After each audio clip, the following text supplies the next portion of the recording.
Okay, this is a lecture on high-yield genetic topics for USMLE Part 1. This lecture was put together by Dr. Mindy Li, my partner, and I'm just taping it. So the general tips for getting ready for USMLE Type 1 is to start early. The first aid is a good study guide because it kind of shows what topics they'll be on there. It's broad, but it gives you a lot of information. Also review the USMLE website, and here is a link to that. Um, Step 1 is the most challenging of all the board exams. It's the most difficult. Step 2, Step 3 become progressively easier. They're more about your rotation experiences and general knowledge expansion. Basically, you'll be taking exams for the rest of your medical career. You won't never be done. Nobody's grandfathered in, so we all keep having to take these exams.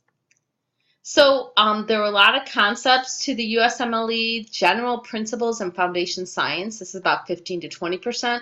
The vast majority is the immune system, multi-system processes, including biostats, epidemiology is about 15 to 20.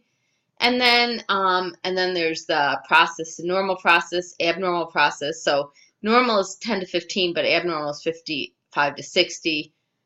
Principles of therapeutics, and then other. So the other thing is medical knowledge, patient care, history and physical, diagnosis, prognosis, management, including prevention, disease, communication, and professionalism, and then lifelong learning.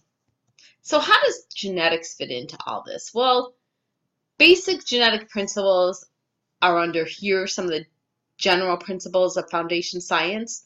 And then a lot of the congenital or disorders are in this organ system.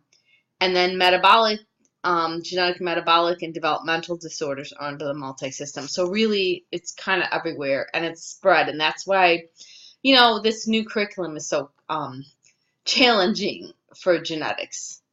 So examples we're going to talk about is basic genetic principles, DNA structure, replication, exchange, epigenetics, congenital disorders that fall under the subspecialty category, cardiac ASD, coarctation, PDA, tetralogy flow, transposition, BSD, hematologic, glucose-6-phosphate dehydrogenase or G6PD, pyruvate kinase, hereditary spherocytosis, and sickle cell disease, musculoskeletal, the skeletal dwarfism such as achondroplasia, disorders of limb development, spinal muscular atrophy, osteogenesis imperfecta, and mitochondrial myopathies, and nervous system, adrenal leukodystrophy, Friedreich's ataxia, neural tube defects, tuberous sclerosis, hydrocephalus.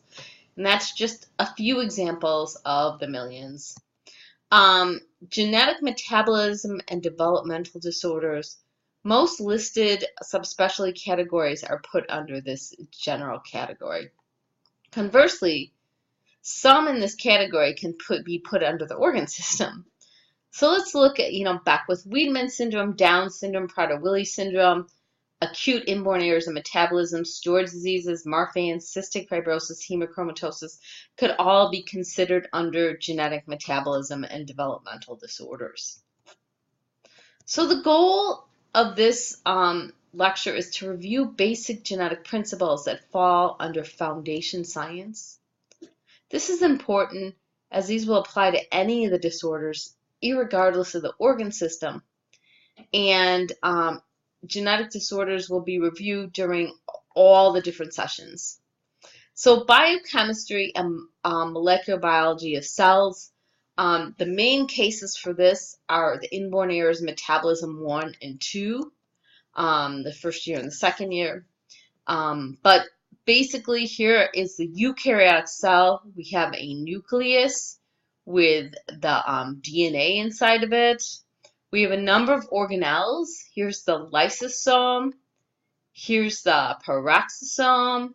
Here are the mitochondria, which have their own DNA. DNA is first translated in the rough endoplasmic reticulum, and then sent out to various places in the ribosomes, and Golgi, and we're gonna go through this. Chromosome structure. Humans have 46 chromosomes, 2 of each pair, and they're actually very tightly wound. Most of the DNA is packaged in the chromosome within the nucleus. Mitochondria have their own circular DNA. So DNA structure, it's a double helix with 4 base pairs, guanine, adenine, thymine, and cytosine. It's a very condensed, and it's wrapped around histone proteins to form the nucleosomes.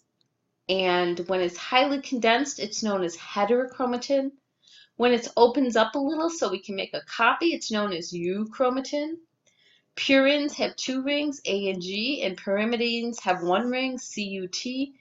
A binds with either U or T, U and RNA, T and DNA, and G binds with C in a triple bond. So double bonds for A to either U or T, and triple bonds to G and C. Replication is the process in which we copy our DNA. So we use the enzyme DNA polymerase to unwind the DNA with helicase. We then use DNA polymerase that goes from the 5' to 3' direction in the leading strand, and in the lagging strand, we have to then zipper it back together, these Okazaki fragments. The cell cycle is also critically important to understand all the concepts. It starts with mitosis, and cytokinesis is dividing into 2 cells. G1 is the stage in the cell cycle when all the work is done, when proteins are transcribed, when cell growth occurs. S is when cells replicate their DNA. So replication of DNA occurs here. And G2, and this is actually a really important stage, is to make sure we haven't made any mistakes when we replicated our DNA, so that if there's mistakes, they're fixed before the cell undergoes mitosis again. Fast-growing cells spend very little time in G1. Slow-growing cells spend most of their time in G1. So mitosis versus meiosis. Mitosis is the division that occurs in all cells in the body as they grow. They have 46 chromosomes, or 2N. They duplicate their DNA during the S phase. They then go through prophase. And metaphase is when they line up in the spindle. The sister chromatodes separate in anaphase. Telophase, we start seeing the nucleus again. And then cytokinesis is when we get 2 separate cells. Meiosis only occurs in the egg or sperm, and there's an extra. Meiosis 1 is special. Meiosis 2 is basically the same as mitosis.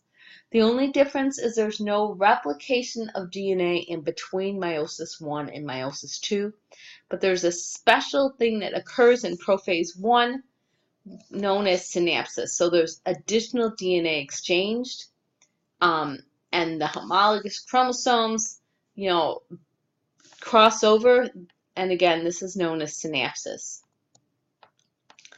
Eukaryotic gene organization. Here is a gene.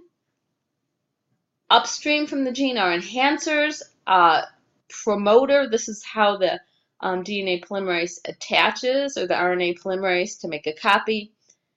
The exons are the coding regions.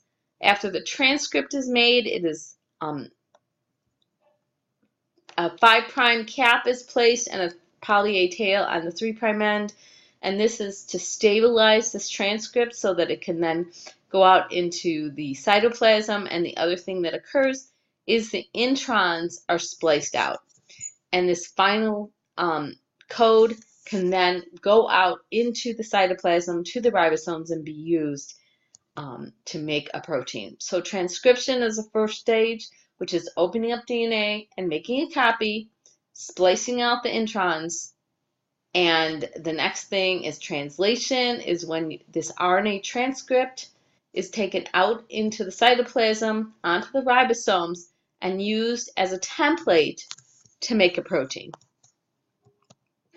So transcription and translation, again, we have our 4 base pairs. We open up our DNA, and in the RNA where there's an A, instead of putting a T, it's a U. And where there's a T, there goes an A, so on and so forth. This transcript is then stabilized. It goes out into the cytoplasm, and this is used.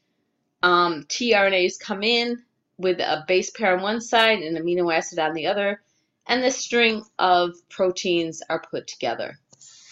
This amino acid chart, you will never need to memorize this amino acid chart, but you need to understand it. So there are, in the tRNAs have 3 bases that it determines which amino acid is attached to it. There are every single protein starts with AUG or methionine. That's always the start codon, so AUG is always the start codon. And there are stop codons, UAA, UAG, and UGA. When the protein sees this, it then releases the protein. And you might notice the 3rd base pair, for instance, in leucine, it doesn't matter if it's CUU, CUC, CUA, or CUG, the amino acid leucine is always put on, and this is known as the wobble base. And so if there was a change in a base pair that went from U to A, you're still going to get leucine, so that would not result in any difference in the protein function. So how do mutations cause problems? Well, one is we could change a letter. And this is instead of time to dream, tame to dream. We could reverse the order. Instead of T-I-M-E, it's, backwards, amit, to dream. We could delete a letter. So if we got rid of I-M, then it would be Tito dream. Or if we insert a letter. And this changes how the sentence is read. So no mutation, TTC, we get AAG, and we get lysine. And that's the amino acid we get. A silent, if we change the C to a T, even though we go from AAG to AAA, we still get lysine, so who cares? Nonsense, if we change this A, so from TTC it goes ATC, this is actually a stop codon, so we get nothing. So nonsense, we get no, we stop. So if we make a mutation, then the protein stops at that point. Missense, TCC, we go from lysine to arginine, and this is conserved because it's similar, it's both a basic, or we could go TGC to threonine, which is now polar. So this is non-conserved because it's a different polarity of the amino acid. Frame shift, we go ATC, and what if we delete this G?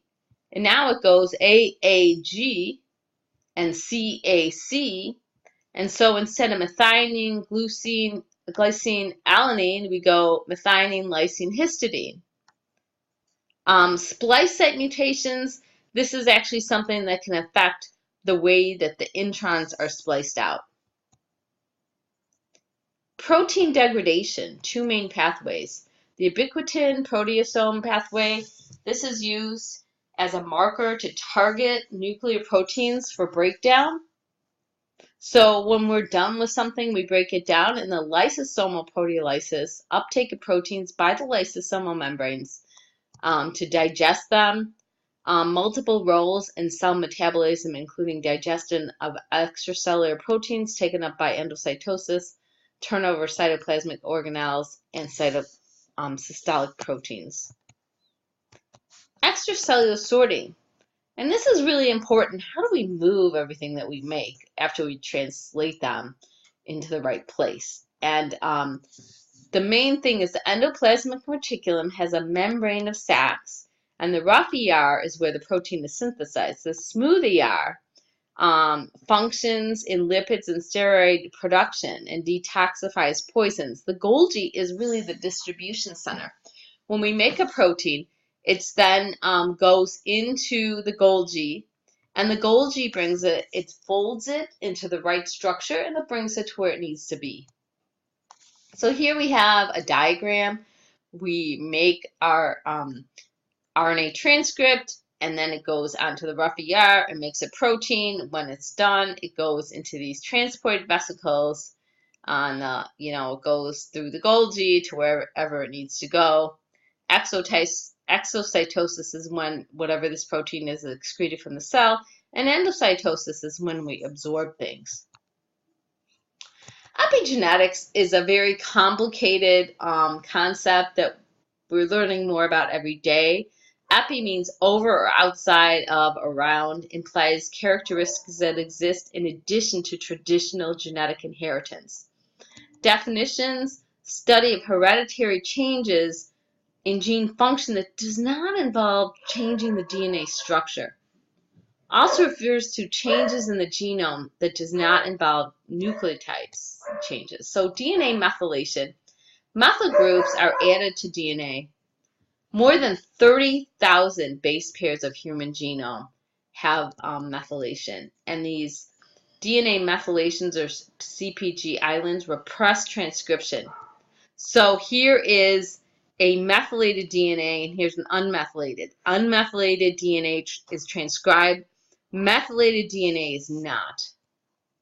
So let's go through this some more. So DNA methylation, methyl groups are added to DNA. More than 30,000 of these have this, and it represses transcription. Histone modification, post-translational modifications, which include methylation, phosphorylation, acetylation, and others, can impact gene expression. Histone methylation is usually reversibly represses DNA transcription, but it can, in some cases, depend on the methylation location. Histone acetylation relaxes the DNA and allows transcription.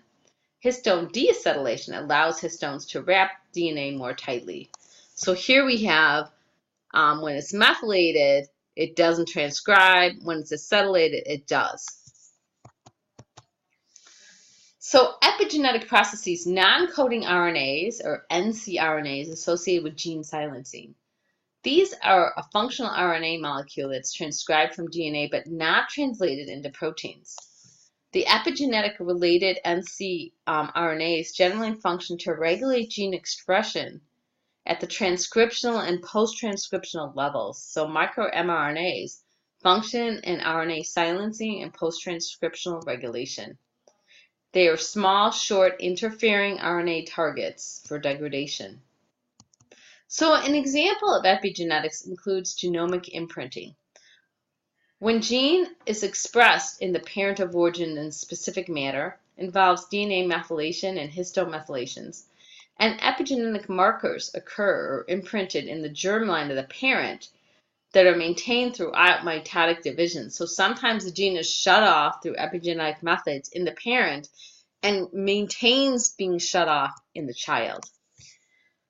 So here we have in this gene, the maternal is not methylated, but the paternal part is. So the maternal makes RNA, but the paternal does not.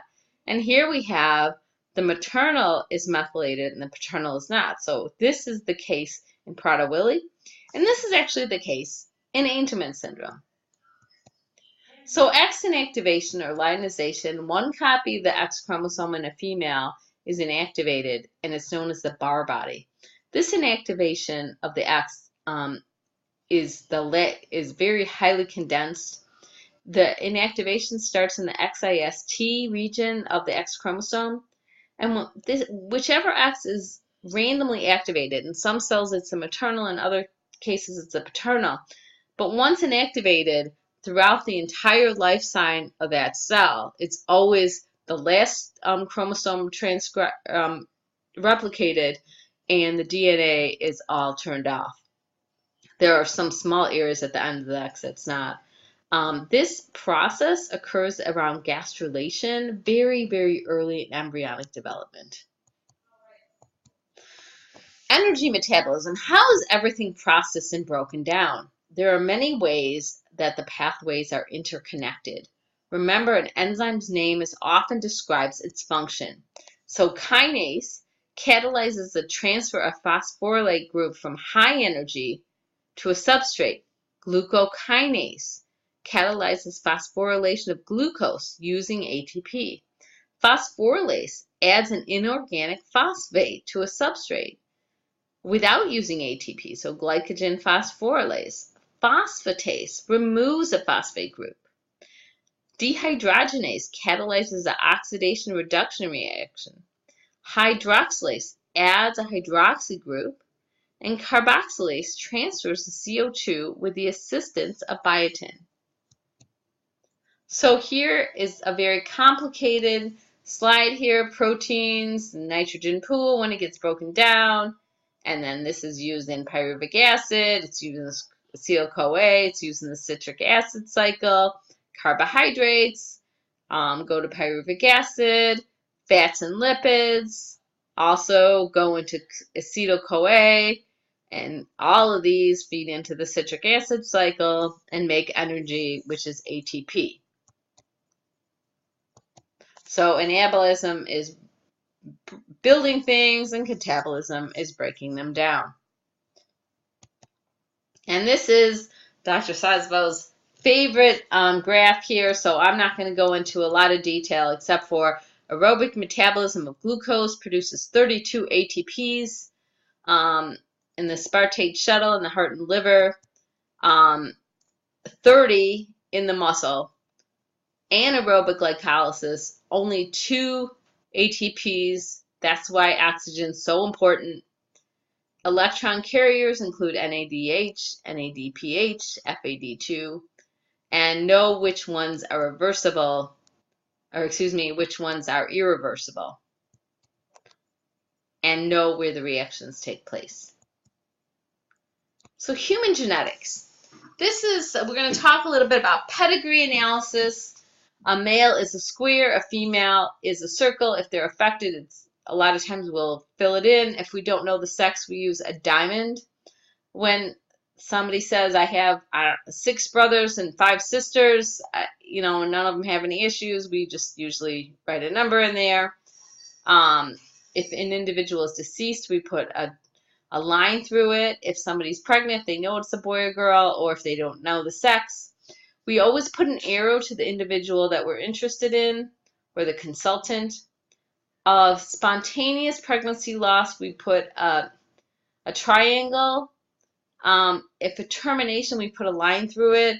From a genetic perspective, we really don't care. Here's the ectopic. And then a dot in the middle means an obligate carrier. And so here we have this couple is married, and here we have the sibs. Consanguinity, we have a double line. If we have twins, we have 2 lines. Monozygotic, there's an extra line in the middle.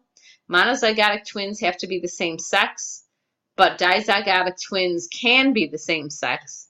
Dizygotic twins are basically siblings that have the same birthday, whereas monozygotic twins came from the same egg or sperm, and they have identical genetic information. No children by choice and no children because of infertility. We have a double line here. Adopted in or out.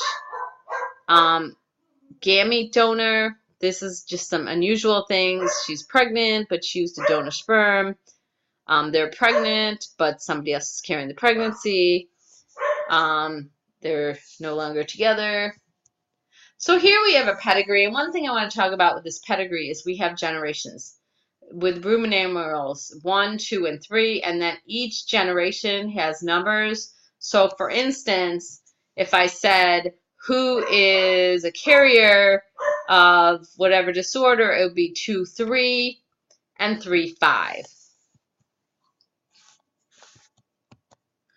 Here we have an example of something that's inherited in autosomal dominant fashion. We've seen many generations affected. Male-to-male transmission means it could be X-linked. If there's no male-to-male, it's not X-linked. If there's male-to-male, it's got to be dominant. And if an individual is affected, each of their children are individual equal 50% risk. Here we have autosomal recessive. Here's a consanguineous couple that they're both carriers of the same disorder. They have 2 kids that are carriers, 1 kid's affected, and 1 kid's not even a carrier. This is an example of less severe symptoms. So we have this individual has less severe symptoms, and he marries somebody with the same disorder with less severe symptoms. But in some of their children, they get more severe symptoms because they have 2 copies of the gene. Here we have a woman that has a son and a daughter that have a disorder, and the son has only daughters that are affected. This is actually X-linked, and this is here's another example of X-linked. Mom is a carrier, and he passes this on to his daughters and never on to his sons. And finally, over here is mitochondrial. The mitochondria are inside of the nucleus, inside the cytoplasm. They have their own DNA, and it's only passed on by mothers. Fathers never pass this on. 100% of an individual affected with mitochondrial disorder, if they're a female, will pass on the disorder to their offspring, but 0% of a man, because a man does not pass on mitochondria to their offspring. Examples of X-linked disorders: OTC, which is one of the urea cycle defects, Fabry's, Wiskott-Aldrich, ocular albinism, G6PD, Hunter's, Bruton's, hemophilia A and B, Leishmanian, and Duchenne's, and Becker's muscular dystrophy. Female carriers can have symptoms. For instance, in the case of Duchenne's muscular dystrophy, we used to think females had no symptoms, and while they don't have muscle weakness, they do develop dilated cardiomyopathy, which is actually one of the #1 causes of death in the males. So let's talk about important genetic terms. So genotype is a set of genes in the organism responsible for a particular trait. Phenotype is the outward expression of the trait. Codominance is when both alleles are exhibited. An example of that is the blood type A, B, and O. And if you're AB, that's codominant, whereas O is recessive to A or B. Variable expressivity, patients with the same genotype having variable phenotypes. Incomplete penetrance, not all the individuals with a mutant genotype will show that mutant phenotype. And an example is the cancer genes. They're inherited as a dominant, for instance, the BRCA1 and 2, but 89% of women that have a BRCA1 or 2 develop breast cancer because it's incomplete penetrance. Pleiotroph, one gene contributes to multiple phenotypic effects. Anticipation, these are the triple repeat disorders that it can get more severe from generation to generation. Examples of that include Fragile X syndrome, as well as myotonic dystrophy. Locus heterogeneity, mutations at different loci produce similar phenotypes. Allelic heterogeneity is different mutations in the same locus produce the same phenotype. Mosaicism is a genetically distinct cell line. Some cells have one change in the gene while others do not. Heteroplasmy is the presence of both normal and mutated mitochondrial DNA that can result in variable expressivity. And uniparental disomy is an offspring that has 2 copies of the chromosome from one parent and no from the other. And this occurs because of a trisomic embryo with rescue. So the additional, there are 3 copies in the case of Prader-Willi Angelman of chromosome 15 because of non-disjunction. One parent gave 3 copies. One parent gave 2 and the other gave 1. And it's as a result of trisomic rescue. And 1/3 of the time, the chromosome that's excreted is the only copy from one parent. So, genetic testing and counseling. It's important to know what a genetic counselor is. A genetic counselor actually has a master's degree and is kind of a combination of social work and genetics. They have special education in genetics, and they help patients navigate all the issues involved in genetic testing. They go over how inherited diseases and conditions might affect them and their families, how the family and the medical history may impact the chance of a disease occurring, and which genetic tests may or may not be right for them, and how to make the most informed choices about their healthcare conditions. So determining recurrence risk. Determine the mode of inheritance for a disorder. When in doubt, draw it out. So if there's both parents are a carrier for autosomal recessive disorder and little a and big A, if mom is big A and little a and dad is big A and little a, mom and dad could both give the big A. Dad could give the big A and mom could give the little a. Dad could give the little a and mom could give the big A, or they could both give the little a. So there's 1/4 chance that they're going to have a child with the recessive disorder. Hardy-Weinberg, this is another important concept that they always ask in different ways.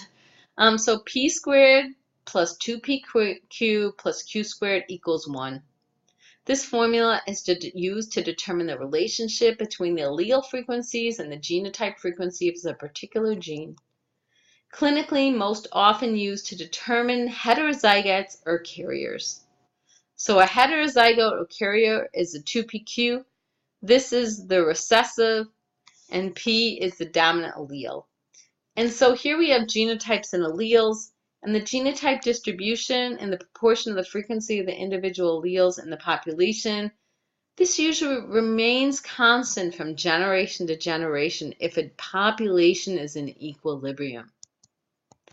So if a big A, allele big A has a frequency of P, and big B has a frequency of Q, P plus Q equals 1.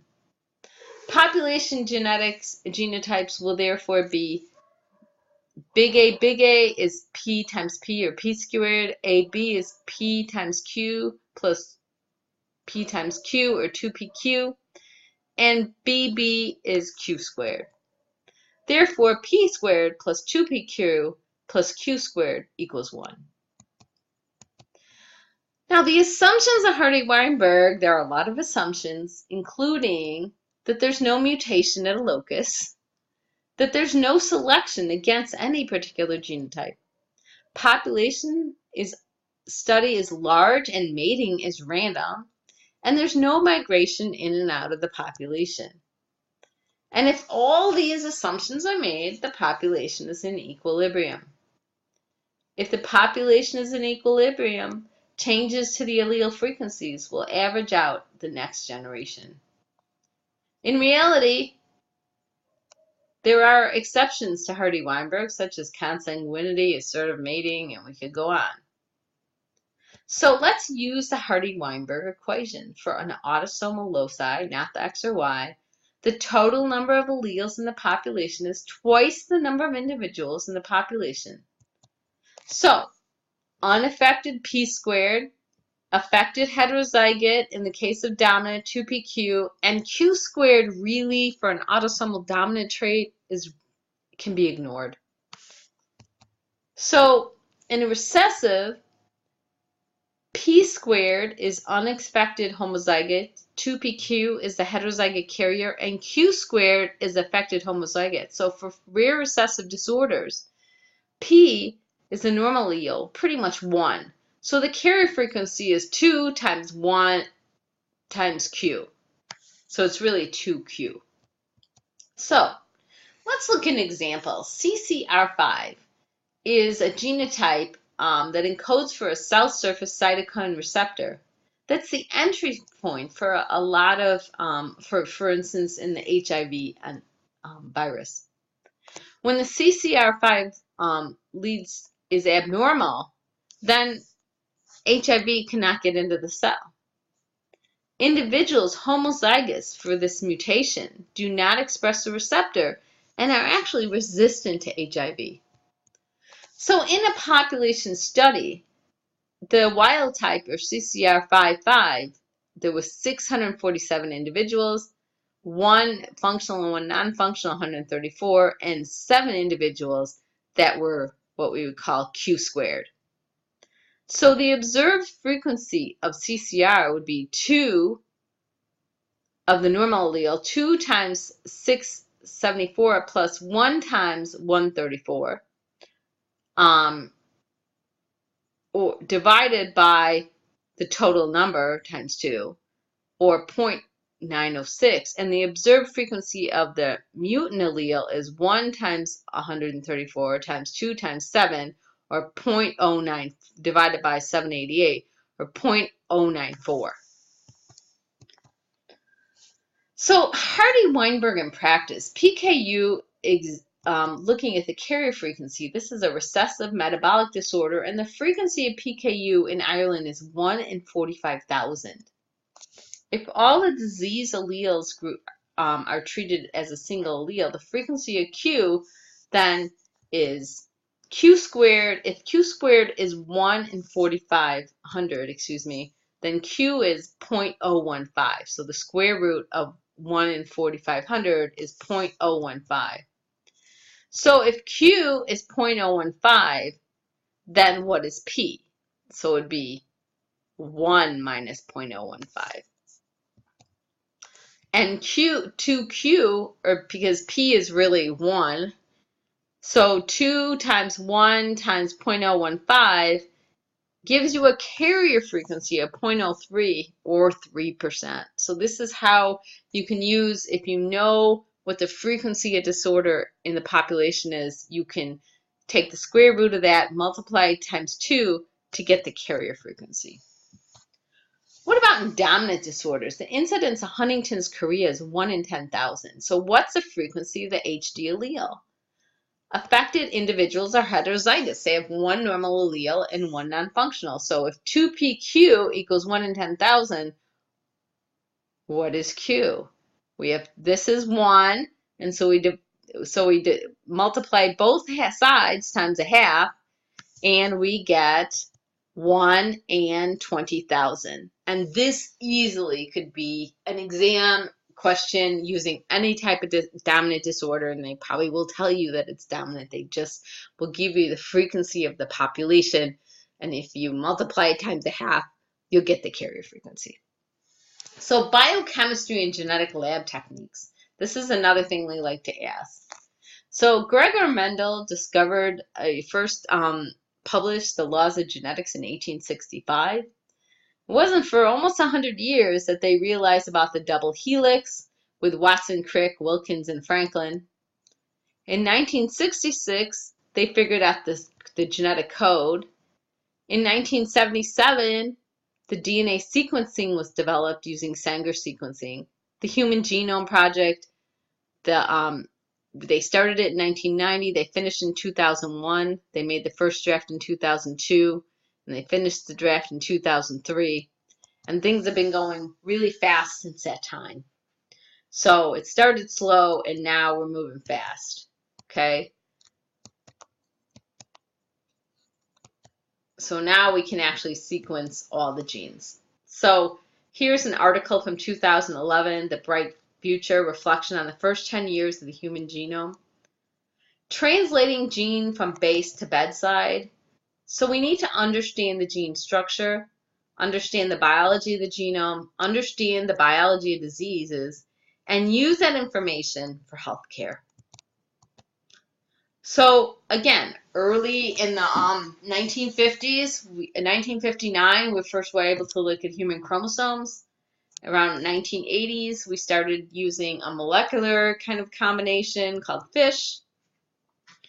In 1970s, Sanger sequencing to code genes one base pair at a time.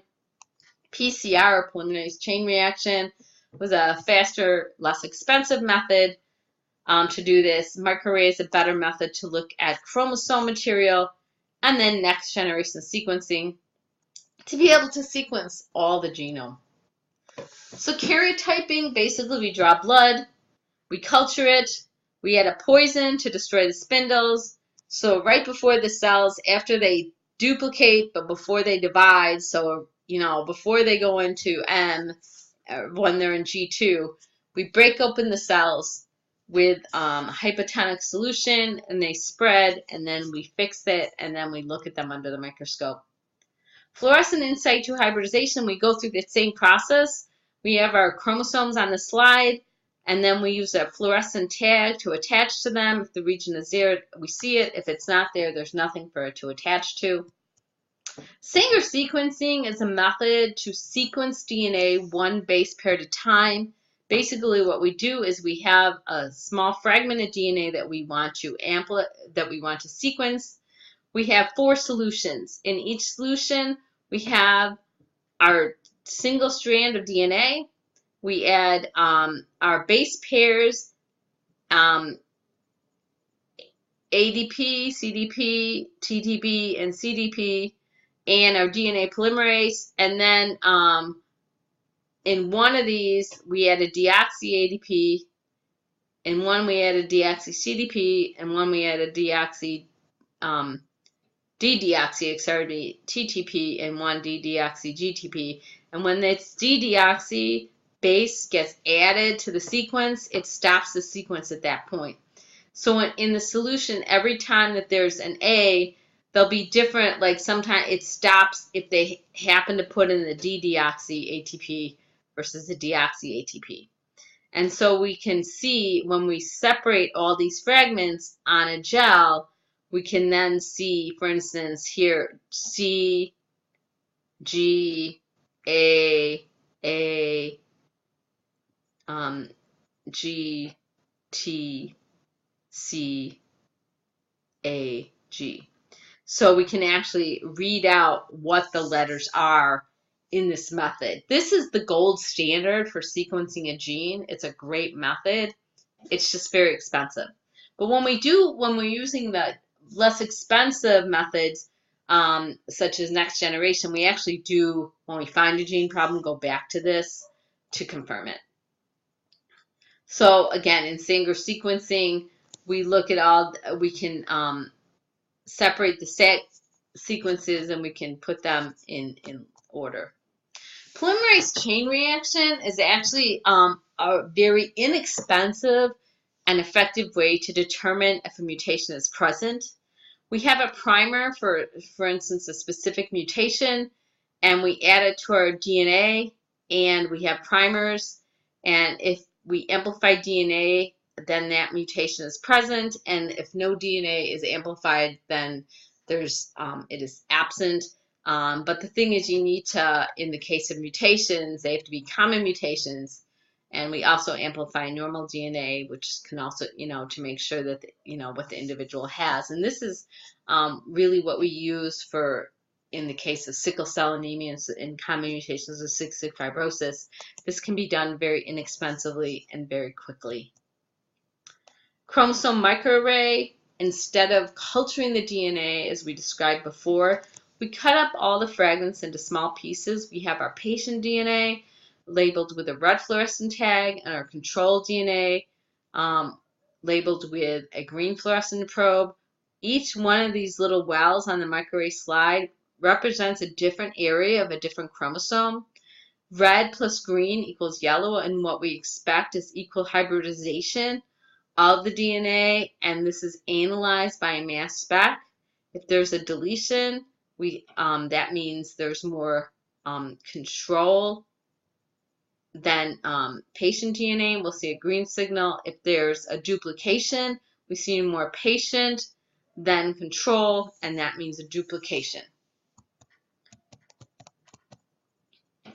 So next generation, this is the ability to analyze the entire genome in a single reaction. And it produces thousands of sequences concurrently. It's cost effective, and it's massively increasing available data.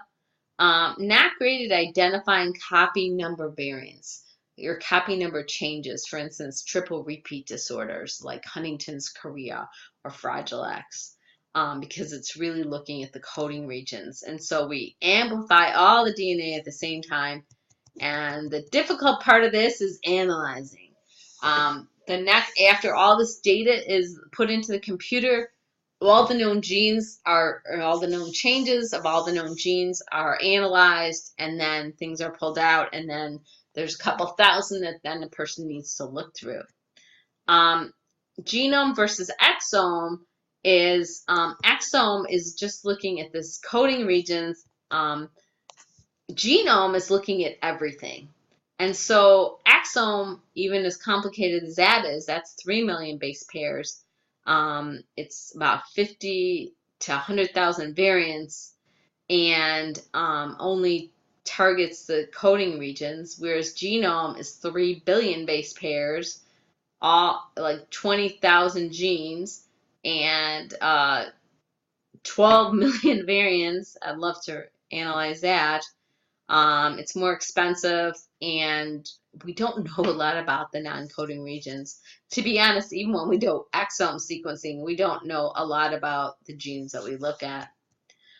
So here's just an example of whole exome is like a slice out of the apple. So additional procedures: southern blotting, northern blotting, western blotting, and southwestern blotting. These are methods to look at the actual byproducts. So southern, what you need to know is it looks at DNA. Northern, it looks at RNA transcripts. Western looks at protein. So it looks at the N protein and, for instance, confirmation of HIV positive ELISA test. And Southwestern identifies DNA binding proteins. It's kind of a combination of Southern and Western, and it's looking at expression of certain DNA. So in Southern blotting, what we do is we have our DNA and we cut it with restriction enzymes, and often we can have a restriction enzyme that will cut one way if you have a normal allele and another if you have an abnormal allele. We then separate them in agarose gel, and then we look at how large the fragments are. Northern blotting, again, we're looking at RNA. We're looking at RNA transcripts. And Western blotting, we're looking at the actual protein. Are we creating the protein? These are not, Western blotting is not done quite as much as we used to now that we have better methods of diagnosis. And that is the end.